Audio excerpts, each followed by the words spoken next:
fitiavana mampifankatia tsara izy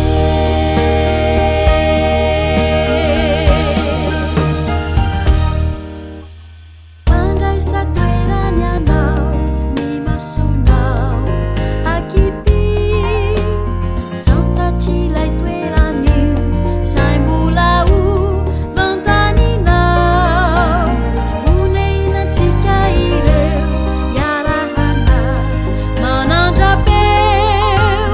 mivavaka miniray ho sambatra mandrakizay aviderao izy fa mampiray izy la andriamanitra fitiavana mampifankatia tsara izy